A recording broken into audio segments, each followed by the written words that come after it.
the tide. I'm paralyzed, can't find the words, caught in the silence, nothing's heard. Wanna bounce to you, but my feet won't move. What do I do? What do I prove? When everything's crashing down, I'm lost, can't make a sound. Eyes wide open, but the world's gone dark. Every thought's a shadow, every word's a spark.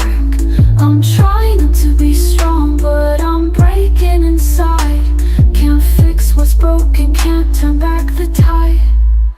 I'm paralyzed, can't find the words, caught in the silence, nothing's heard. Wanna bounce to you, but my feet won't move. What do I do? What do I prove? When everything's crashing down, I'm lost, can't make a sound. In the quiet, I'm screaming inside. In the dark, I'm searching for light, but I'm stuck in the middle, nowhere to go. Trying to be the strength you need, but I don't know. De mim, se não fosse pelo amor de Deus. Onde estaria você, se não fosse pelo amor de Deus? Mas te digo uma coisa, você ainda não chegou onde Deus quer te levar. Vamos abrir as Bíblias na Epístola a Filemão. Filemão é uma epístola que somente tem 25 versos. Se você já achou Tito, já está chegando em Filemão.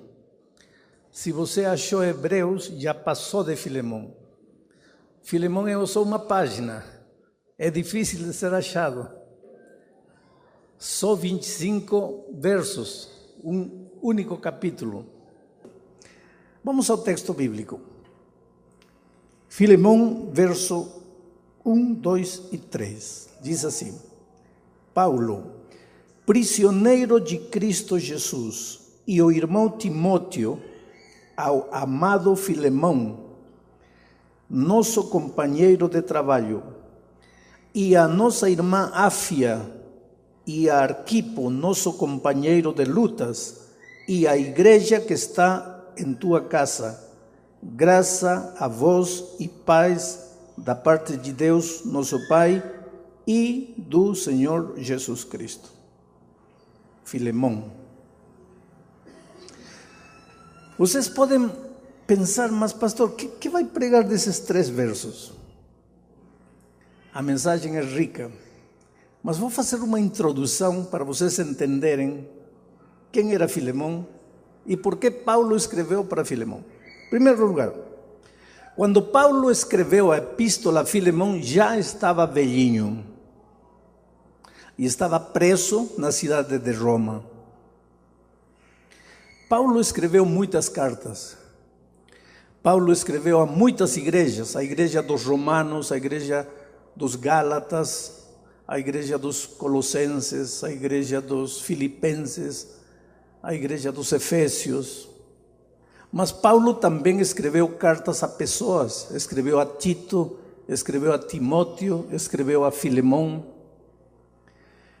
Paulo sabia que as palavras o vento leva, mas que o que está escrito, podem passar séculos e séculos e séculos, continua escrito. Foi uma dessas coisas que me ensinou a mim a escrever. Eu não sou escritor, eu sou um homem que escreve, porque para mim escritor é aquele que senta e brota assim, e vai indo, e brota. Esse é escritor, eu não sou esse.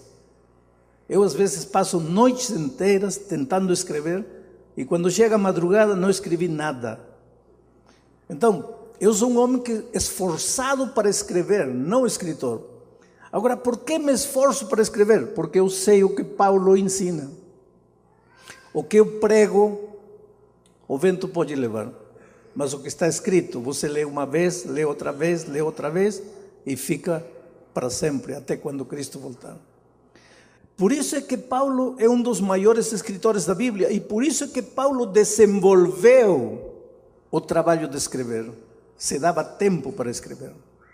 Agora, Filemão foi um rapaz rico, porque naquela época só ricos tinham escravos.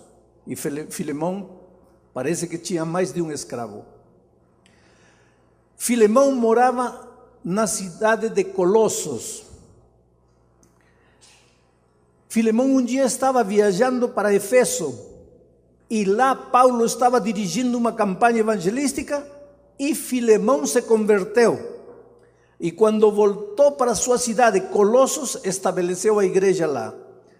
Tudo indica que Paulo nunca visitou pessoalmente a igreja dos Colossenses, onde morava Filemão. Filemão era um homem rico, tinha escravos. E um dia, um escravo de Filemão, chamado Onésimo, parece que estava cansado da vida de escravo. Porque, querido, quero que você compreenda um pouco. Hoje talvez resulte difícil de entender por que Onésimo fez o que fez. Mas Onésimo era um escravo. Naqueles tempos, o escravo não tinha vontade própria. Ele fazia o que o dono dizia. Ele comia o que o dono dava. Ele dormia na hora que o dono permitia. Os filhos do escravo não pertenciam a ele, pertenciam ao dono. Quer dizer, ser escravo era ser nada. E no Império Romano existiam pelo menos 6 milhões de escravos, para uma população de 120 milhões de pessoas que deveria haver em todo o Império. 6 milhões de escravos era muita coisa. Mas os escravos eram seres humanos, como você, como eu, mas não tinham vontade. Eram animais, eram instrumentos, eram ferramentas. Viviam só para trabalhar para o dono. Então Onésimo um dia cansou dessa vida. Disse, eu quero ser livre. E o que fez? Roubou algumas coisas, sei lá, joias, dinheiro do dono, Filemão, e fugiu. Agora, qual seria o melhor lugar para se esconder? O melhor lugar para se esconder não é uma cidade lá no sertão, lá no mato, lá na montanha, não. O melhor lugar para se esconder é um lugar onde tem muita gente. Porque onde tem muita gente, ninguém sabe quem é o outro. Há prédios onde o vizinho não conhece o vizinho e moram no mesmo prédio.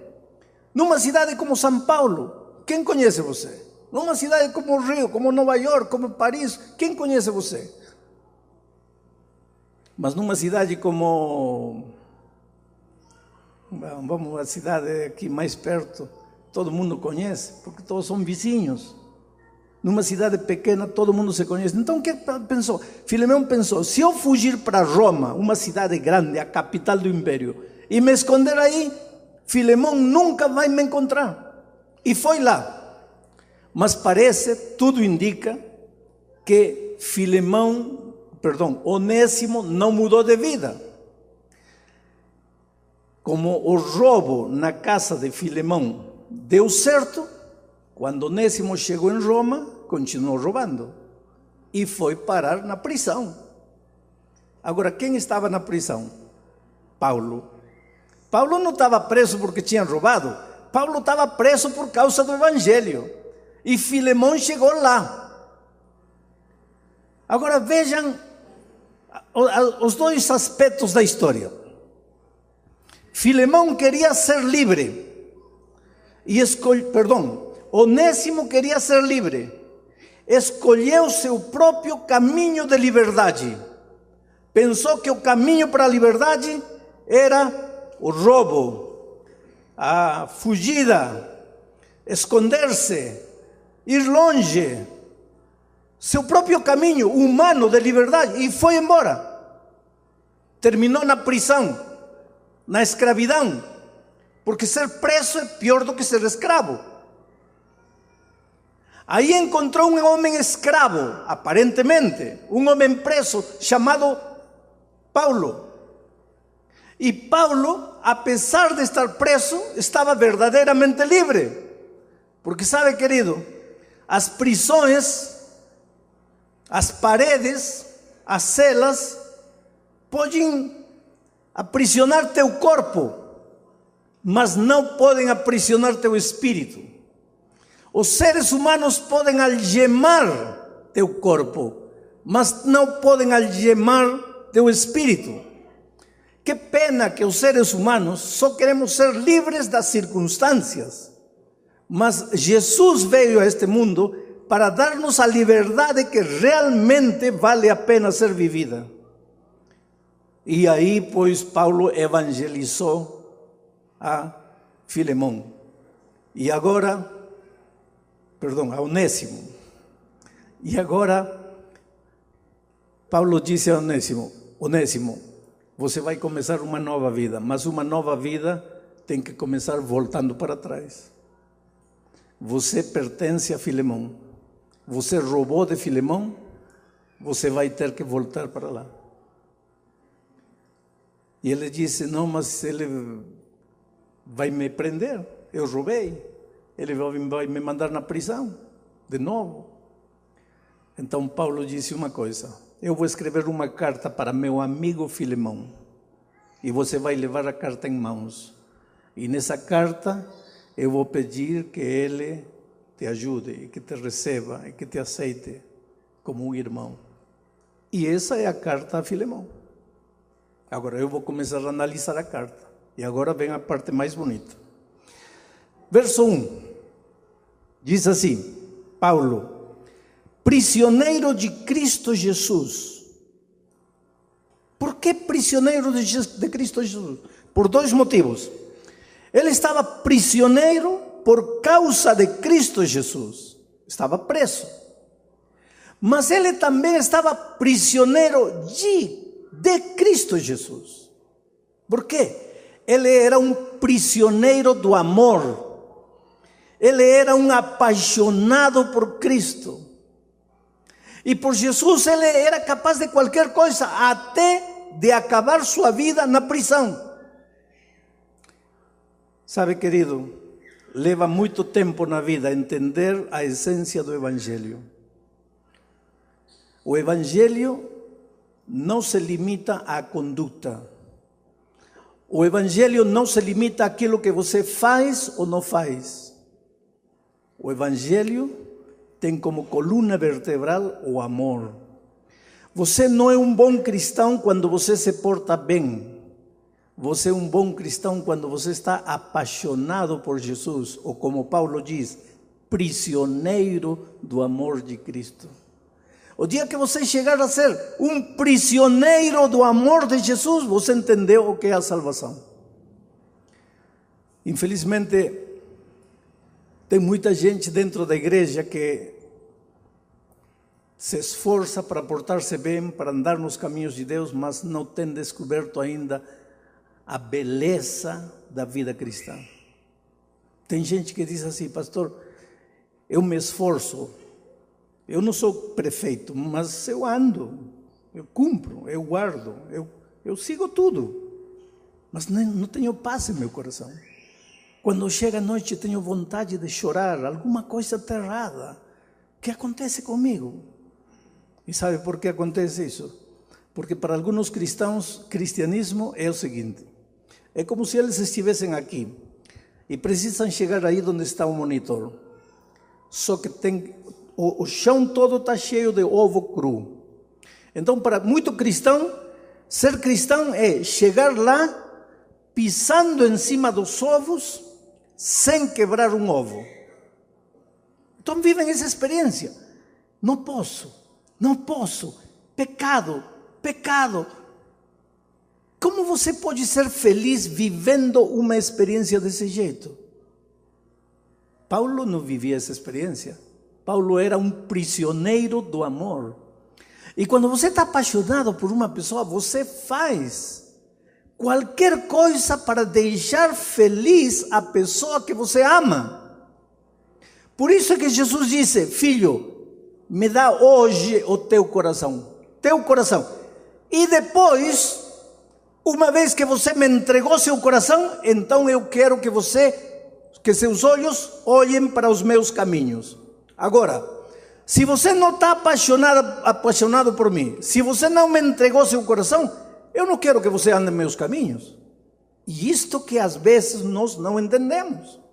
Porque nós queremos que todos os seres humanos caminhem na regra. Não saiam nem para a direita, nem para a esquerda. E querido, com a vara na mão, você pode levar todo mundo a obedecer. Com a disciplina na mão, você pode levar todo mundo a obedecer.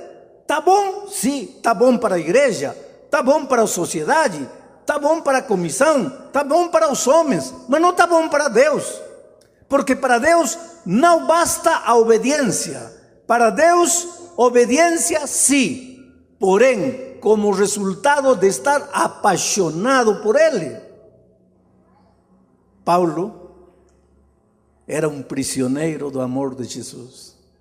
E agora, prisioneiro do amor de Jesus, ele era capaz de chegar até a prisão por causa do Evangelho de Cristo. Agora, interessante, o texto diz: Paulo, prisioneiro de Jesus, escreve ao amado Filemão. Logicamente, se Paulo é um fruto do amor de Jesus, ele é o amor. E, portanto, seu amor o leva a olhar as pessoas com amor. Esse amado em Cristo Jesus não é uma expressão bonita. Esse amado é o sentimento que brota de seu coração. Querido, se temos nascido no amor de Jesus, então temos que viver em amor, amando-nos os uns aos outros. Mas não amor de palavra, amor de fato, amor de aceitar, amor de compreender, amor de entender, amor compassivo. Não o amor que julga, não o amor que condena, não o amor que critica, não o amor que se prega, mas o amor que restaura, o amor que sara, o amor que cura. A igreja é um grande hospital. Coloquem isso bem na cabeça. A igreja é um grande hospital. E no hospital há lugar para pessoas sadias, médicos, enfermeiras, os funcionários que cuidam da limpeza, pessoas sãs. Mas no hospital também há lugar para pessoas enfermas, os cancerosos, os gangrenados, os moribundos. Às vezes eu encontro igrejas que somente querem ter médicos, enfermeiros e funcionários sãos, mas não querem ter enfermos. Então, para que existe o hospital? O hospital existe para que os enfermos tenham lugar, e tenham carinho, e tenham amor, e sejam tratados.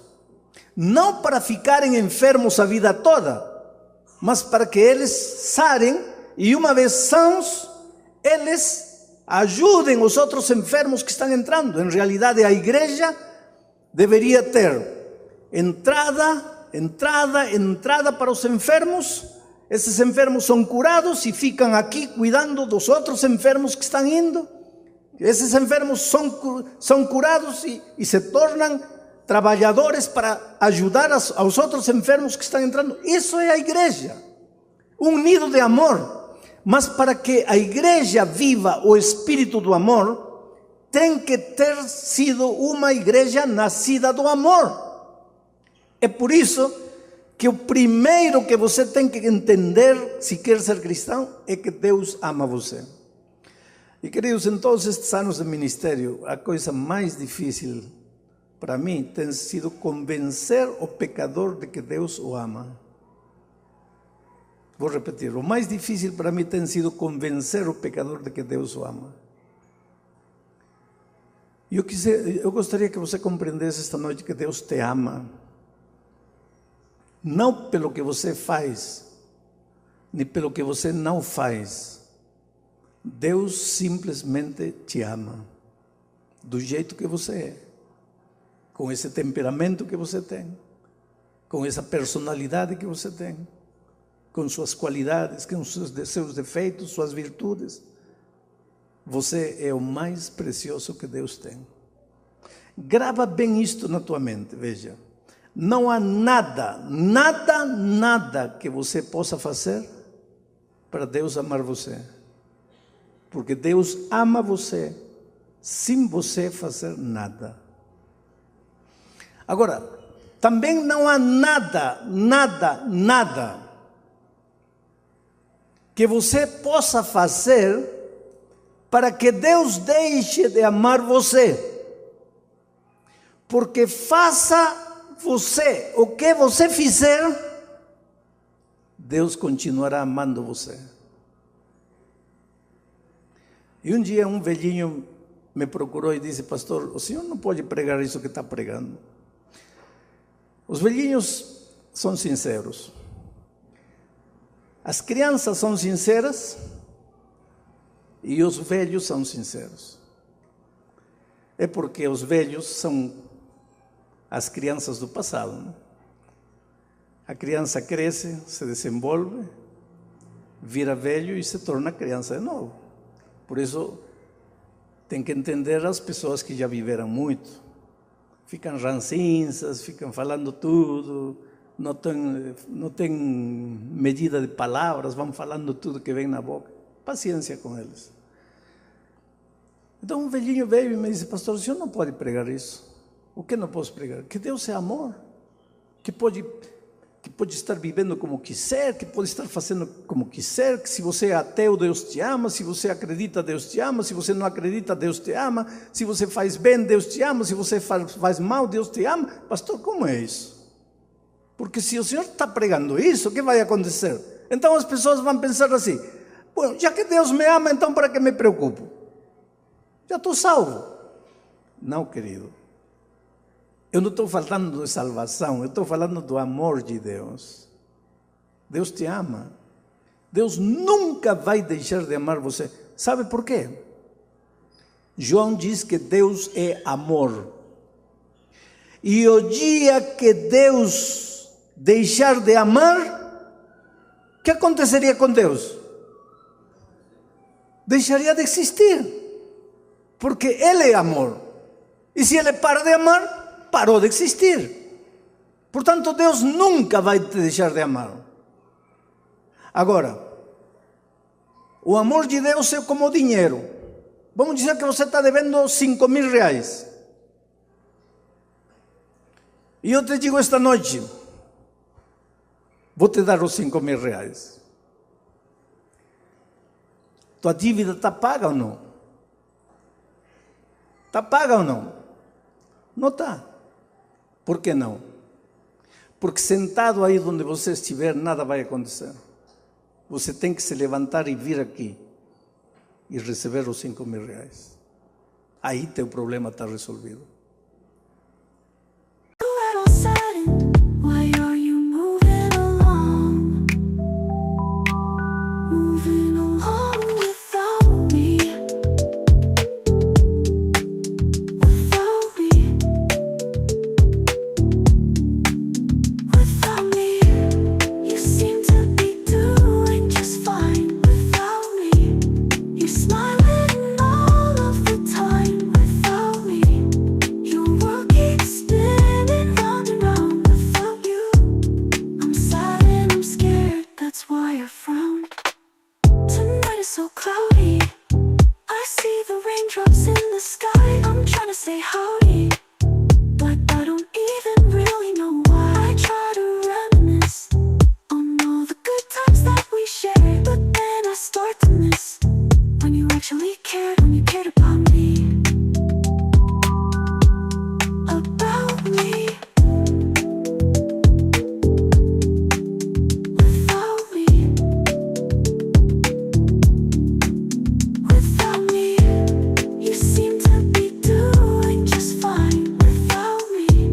You're smiling all of the time without me. Your world keeps spinning round and round without you. I'm sad and I'm scared, that's why I frown.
você e eu nos perdermos, não vai ser porque Deus se cansou de nos amar, porque Deus vai te amar até o fim. Se um dia nos perdermos, será porque não nos levantamos e fomos para aceitar o amor que Deus estava nos dando. E para aceitar esse amor, temos que acreditar no amor divino. Vou lhes fazer uma ilustração. Quando Cristo voltar a esta terra, Ele vem para destruir o pecado.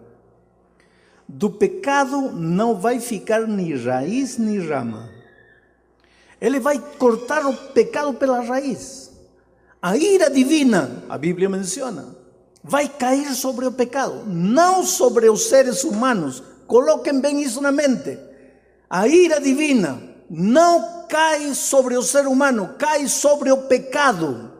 O ser humano é o mais precioso que existe para Deus. O pecado, Deus detesta, não aceita o pecado. E quando o fogo final cair, vai cair para consumir o pecado. E os únicos seres humanos que serão destruídos são aqueles que se agarraram do pecado com unhas e dentes e não quiseram sair. Quando a destruição cair, não cai sobre eles, cai sobre o pecado. E por que eles morrem? Porque não quiseram sair. Por isso a Bíblia diz: hoje é o dia de boa nova. Hoje é o dia de salvação. Por isso a Bíblia diz: se ouvirdes hoje sua voz, não endureçais vosso coração. Este é o momento.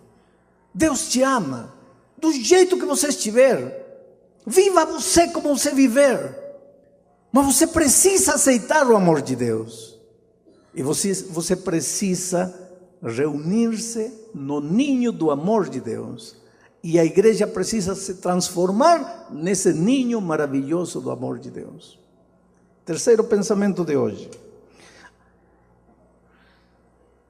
Versículo 2. E a nossa irmã Áfia e Arquipo, nosso companheiro de lutas, e a igreja que está na tua casa. A igreja que está na tua casa. Agora, esta igreja é uma igreja grande, não fiquem tristes pelo que vou dizer. Mas escutem uma coisa. Quando Cristo veio, iniciou a igreja cristã, você na Bíblia não encontra registro de construção de templos. O primeiro século não se construiu um templo. O segundo século não se construiu um templo. O terceiro século não se construiu um templo. E onde se reunia a igreja? Em dois lugares. Nas sinagogas que ficavam vazias. Sinagogas eram as escolas onde os judeus se reuniam. Mas quando eles se convertiam ao cristianismo, a sinagoga ficava vazia. A sinagoga era um quarto onde havia um banco assim, um banco assim, um banco por aqui e outro banco por aqui, e todos se sentavam olhando-se uns aos outros e discutiam os temas bíblicos. A igreja primitiva, durante o primeiro, segundo e terceiro século, se reunia nas sinagogas. Ou então se reunia nas casas. Por isso Paulo escreve a Filemão, evidentemente na casa de Filemão, em Colossos, havia uma igreja que se reunia aí, na casa. E esse era o segredo do crescimento da igreja cristã nos primeiros séculos. Agora, adivinem quem foi o homem que teve a brilhante ideia de construir, brilhante entre aspas, de construir um templo. Foi um amigo nosso que teve duas ideias. A primeira foi mudar a adoração do sábado para o domingo, porque ele tinha se convertido cristão. Já sabem como se chama? Constantino. E a segunda ideia foi: ora, se o cristianismo é a igreja do imperador, por que tem que estar reunindo-se na casa? Eu vou construir um templaço, um templão enorme, digno, é a igreja do imperador. E construiu uma catedral fabulosa. Então as igrejas saíram das casas e foram para o templão. E aí a espiritualidade e o espírito missionário da igreja Por quê? Porque no grupo pequeno, na casa, as pessoas pues, se conheciam. Olá Chiquinho, olá Maria, olá Pedro, olá Júlio, olá Joana. Agora, numa igreja de 3.000 membros, quem conhece quem? Numa igrejinha de 15, se um não vem, todos sabem que não veio. Numa igreja de 3.000, se um não vem, quem sabe se veio ou não veio? Numa igreja de 15, todo mundo participa. Por isso as sinagogas eram assim, porque todo mundo se olhava na cara e falavam. Numa igreja de 3.000, quantos participam? 50. E o resto fica de braços cruzados. Nunca foi o plano de Deus que se construíssem templos enormes. Querem construir igrejas? Construem igrejas de 150, 200 membros no máximo. Uma aqui, outra na esquina, outra na outra esquina, outra na outra esquina. Façam o que está acontecendo em Capão Redondo, lá em São Paulo. Igreja a cada 200 metros, pequenas igrejinhas, 80 membros, sempre com 20 membros. Igrejonas. Não são o plano de, não é o plano de Deus. Se tornam clubes religiosos. Bonito, muito bonito, programa bonito, mas não. A reunião do sábado é uma reunião para carregar baterias, para cumprir a missão, para sair e evangelizar o mundo. E outra coisa, numa igreja pequena, as pessoas novas que entram, elas são amadas, elas são vistas. Olha, você, Júlia, oh, que prazer ter você. Amizade, o carinho, o calor. E se somos uma igreja nascida do amor, temos que ser um ninho de amor. Isso só é possível em igrejas pequenas. Mas vamos na parte mais linda desta noite, versículo 3. Diz assim: graças a vós e paz de parte de Deus, nosso Pai, e do Senhor Jesus Cristo. Querido, quando você vai a Jesus, acreditando no amor de Deus, você vai a Jesus, Ele te dá um presente. O primeiro presente que Ele te dá quando você vai a Jesus é paz. E por quê?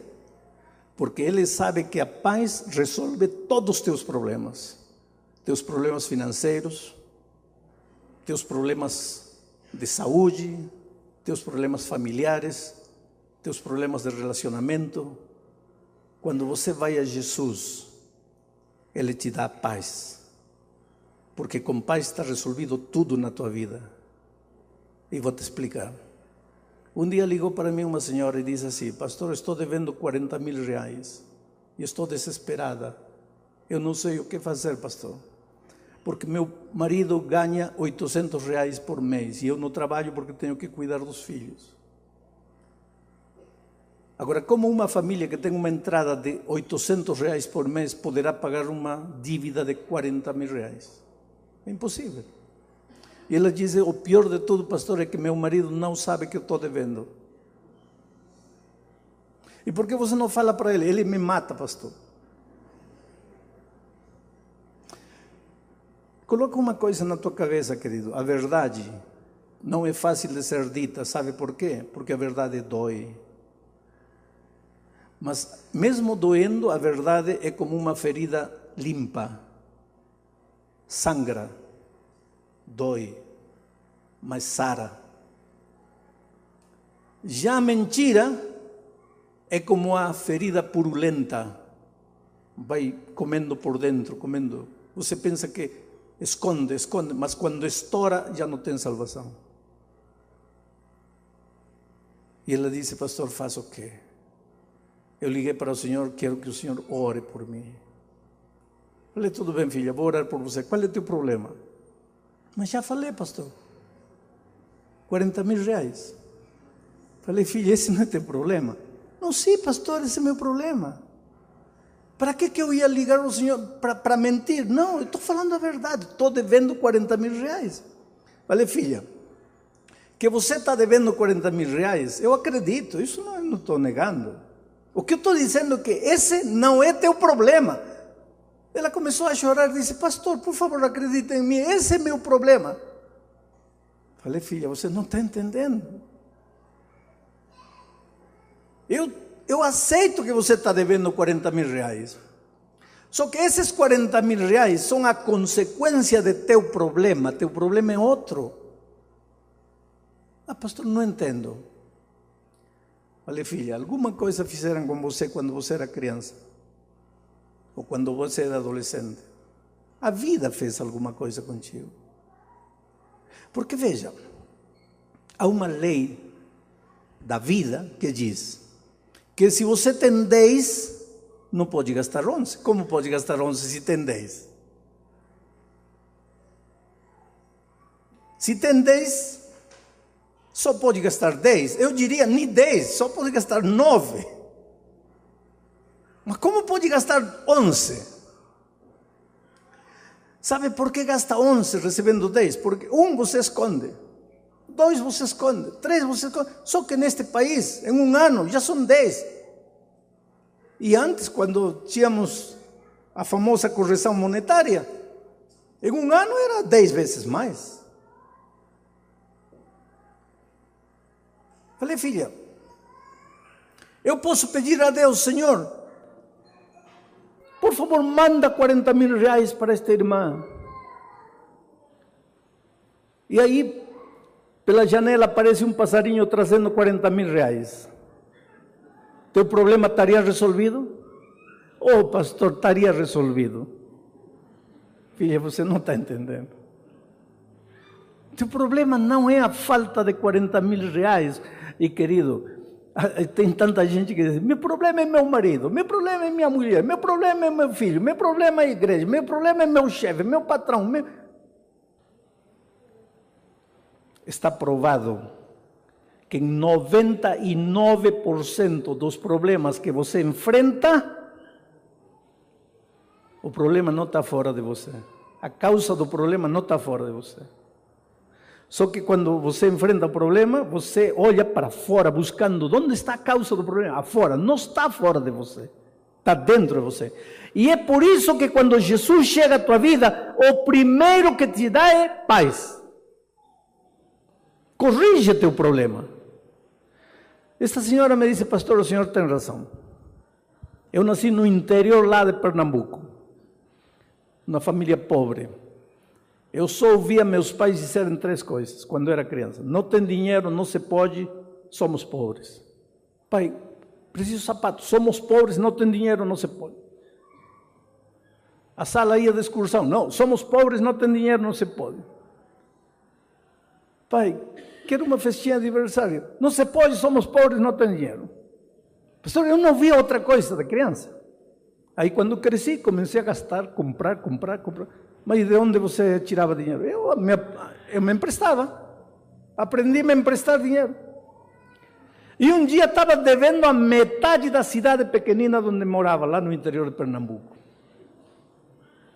Aí ela pensou, já faço o quê para pagar? Não tem como pagar. Não podia sair na rua que já se encontrava com alguém. Aí ela pensou como Onésimo, vou para a cidade grande porque lá ninguém me conhece. E ela não foi para Roma, ela foi para São Paulo. Pegou carona na rua, na estrada e chegou em São Paulo. E chegou em São Paulo e disse assim, graças a Deus meu problema terminou, aqui já ninguém me conhece. Passaram 5 anos, casou com aquele rapaz que ganhava 800 reais por mês. Já estava devendo 40 mil. Agora ia ir para onde? Para Japão. E quando terminasse de dever a todos os japoneses, ia ir para onde? Para a Lua. Você vê que o problema desta senhora não era 40 mil reais. Eu falei, filha, eu posso pedir a Deus que te mande o dinheiro, Deus te manda, tudo bem. O problema não está resolvido, porque daqui a 2 anos você vai vir. Pastor, poderia orar por 5 mil reais? Daqui a 3, pastor, 20 mil reais. Teu problema não é o dinheiro. Eu sei que você está devendo dinheiro, mas esse não é o problema. Teu problema é o coração. Teu coração está sangrando porque gasta o que você não tem.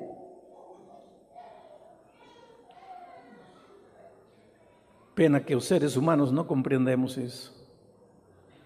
Um dia eu encontrei uma senhora e disse, pastor meu, eu realmente não tenho problema, disse ela.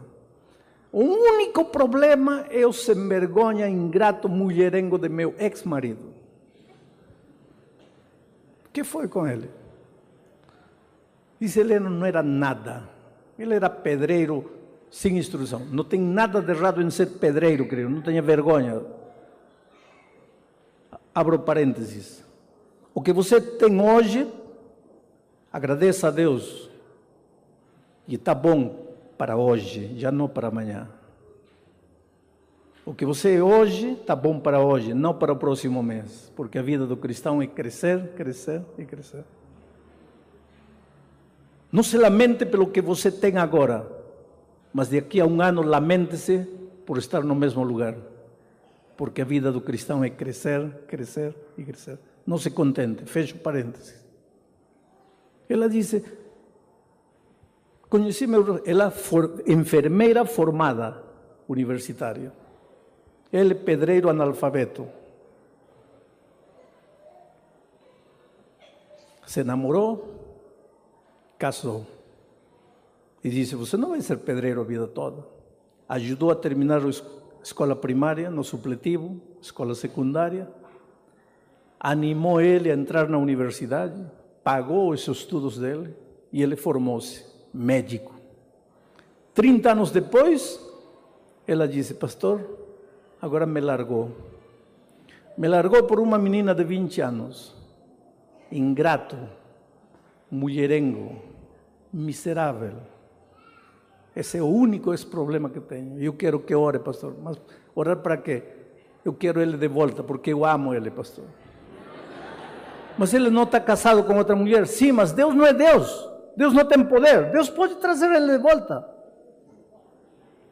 Acontece que numa reunião campal, eu me encontrei com o famoso.